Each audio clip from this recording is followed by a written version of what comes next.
Hello, everyone, and welcome to another edition of Let's Skill Up podcast. Welcome. I am joined by my partner in crime, Charles Fellingham, where we jam out about train the trainer, lessons learned, battle scars, and best practices. Today, we are here to talk about something that can be challenging sometimes, working with challenging participants. Charles, from your perspective, what do you think we mean, first and foremost, by challenging participants? Well, I have like a 30-year history of challenging participants in the room. It's people that may not be open to the learning for whatever the various reasons might be. And we can go through a list of what those might be. I hope we do, because we want to talk about each of those if we can. But it's somebody who's just not all there for a reason. Yeah. Something is getting in the way. I often think when I think about there's a challenging participant who's just in front of me, I think there's something that they need. There's a need that's not being met. Maybe it's that they don't know why they're here. Maybe it's that there's something distracting them in their personal or their work life. Something is getting in the way.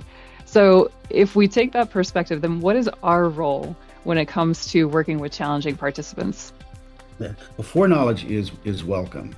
I mean, when we talk to the people who organize the training, they may have some insights into who's in the room and what difficulties they may represent. So do your research before the session starts so you're aware of any potential challenging participants.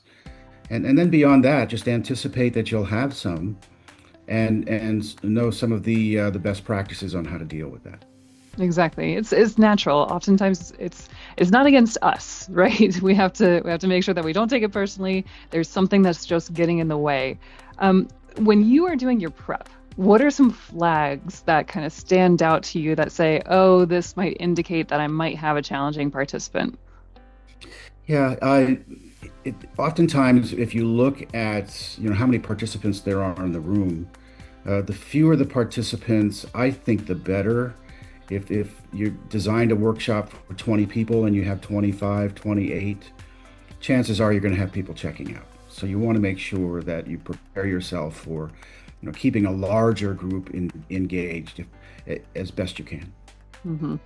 I think about in those larger groups, if I ask the question, why is it easier for them to check out, or why is it more likely that we'll have people checking out? What I come up with is, it's easier to hide in those larger groups, right? It's easier to multitask, to try to pay attention maybe a little bit, but also I'm going to get some things done on the side because others are talking to the trainer and I can just hide behind them. Are there any other reasons that you've seen as to why those bigger groups tend to lead to some individuals checking out? You can only spread yourself so far. You and I both are committed to knowing people's names when we come in, learning them fast, and using them. Mm-hmm. Because once you engage people one-on-one with a sort of building a relationship intent, it's a lot easier to keep everybody involved. But the larger group, it becomes a little more difficult to spread yourself out that much. Yeah, exactly. So before we dive into how to engage those different challenging participants, let's talk about some archetypes of some challenging participants. What are some of the key archetypes that you have experienced in your training career? Yeah, there's many. There's the know-it-all Mm-hmm. person who comes in and says, "Oh, I've been leading people for 25 years. I've got a lot of leadership barnacles, and so I'm not really sure I really need this. I could probably teach it." And so that's the person who they identify themselves fairly quickly, and so that's the one where I believe in motivation. The strongest motivation is give them what they want. If they want everybody to know that they're experienced and that they know a lot, allow them to tell that, Mm-hmm.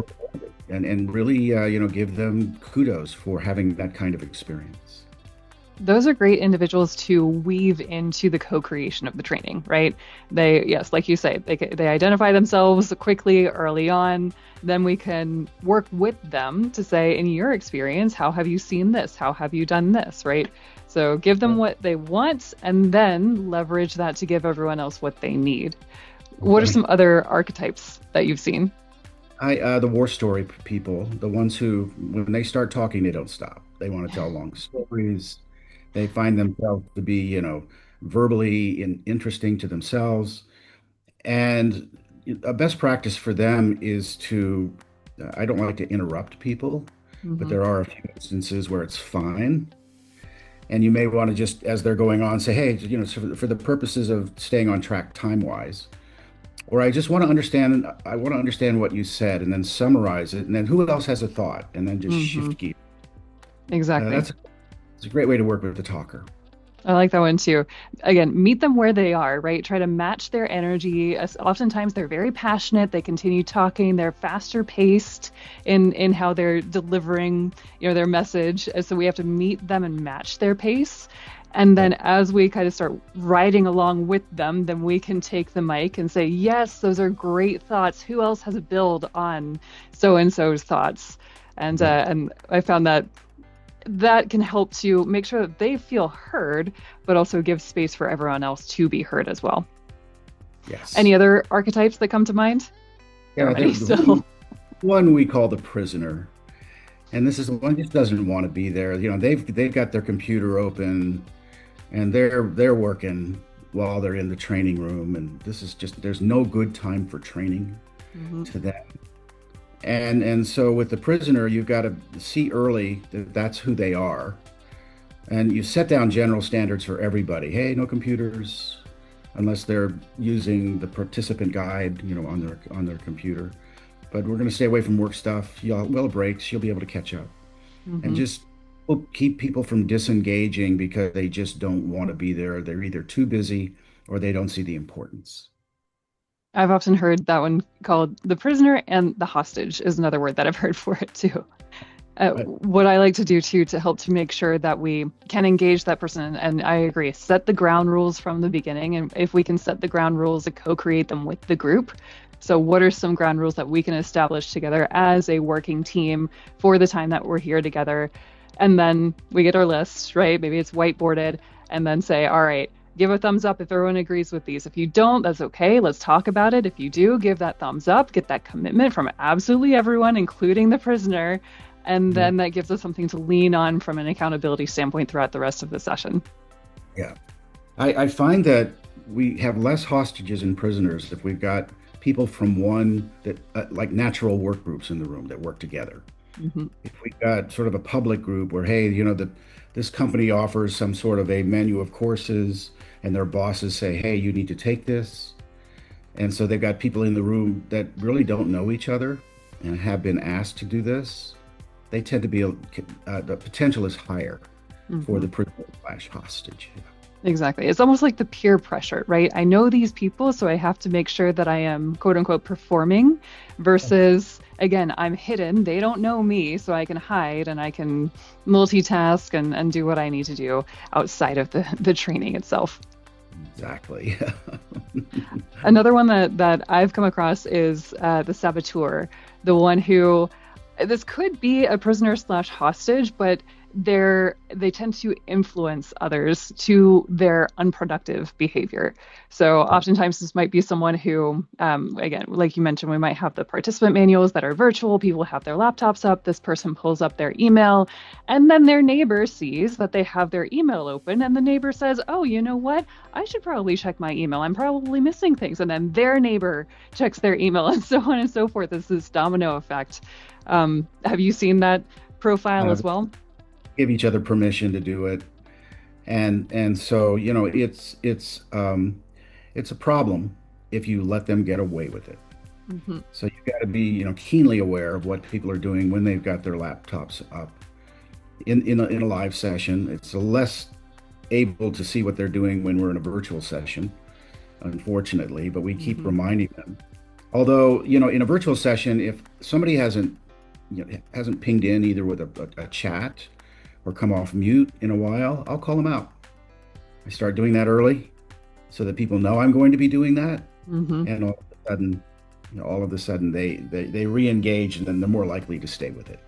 Exactly. We have to create the environment, right? Set the stage early on as to what are we expecting. Ground rules help with that, and then our behavior has to match those ground rules. So calling on people in tactful and meaningful ways, right? Charles, you have tons of sales experience. I'm curious to know from your sales perspective or sales hat, tell us about what you think about this particular topic, right? Call them out with a meaning. And that then helps to make sure that we continue to create that safe environment while also engaging those who might be a little less engaged. I How like that. about, go I ahead. like that. Give them an opportunity to have a success by the way in Mm, which you call it. Yeah. exactly, exactly. How about the sometimes challenging participant where they have certain body language that might be contrasting from um, their actual what they might be thinking behind the body language. Oftentimes we see, frowns, we see I'm um, sorry. exactly arms crossed. We see people leaning back in their chairs. We see people looking around. It's not really looking at the where everyone else is looking, the focus of the topic at that point in time. Right. What do you do with those types of challenging participants? What's the message that you get from them? First, if you're a new trainer, if someone's got their arms crossed and a scowl, their resting face is not happy, don't take it personal. They may have things going on, and then you're thinking in your mind, if you're a new trainer, oh, did I say something? Did I cause this? No, don't go there. Now, if the whole group has got their arms crossed That and is they're more staring, telling. I would take a little time to investigate that. But oftentimes, what you want to do is I like to move around in the room if I'm live, and I'll find myself situated right behind that person while I'm talking or standing directly in front of their table, and I'll converse with them more frequently to try and draw them out, just to see if I can have a breakthrough, Hmm. rather than ignoring it, which I think is the worst choice. Uh, Attempt to engage them and get and draw them out. And to recognize, most likely, is not against us.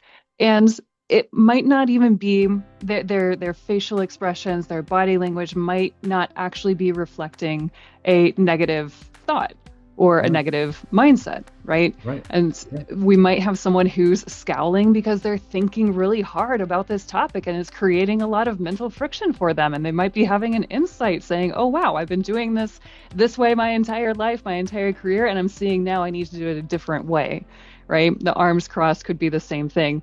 So the key is, from my perspective, is to not jump to conclusions, not make assumptions, and just like you say, to try to investigate, to get them to engage, to express their thoughts, and try to create that safe environment so that they express their true thoughts Right. so that we can address them, right?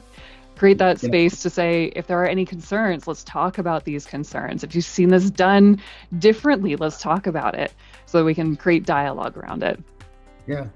And here's a real opportunity. If you're in a breakout and you virtually visit the breakout room, or you stand around the small group live and you hear them participating, remember that they did. Find something you liked about it. And then I was watching the group over here in the corner, and Elliot was talking about a success he had with. Mm-hmm. And then all of a sudden, you're calling the person out and giving them sort of accolades for a good conversation.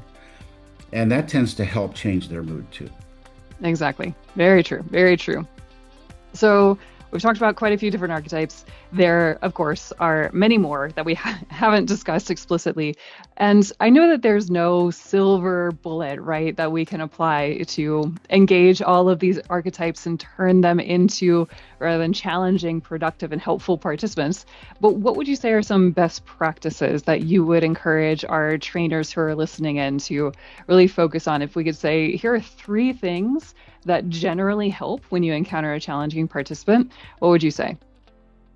Would say recognize them early, Hmm. engage them early, and find a way to have them realize a success early.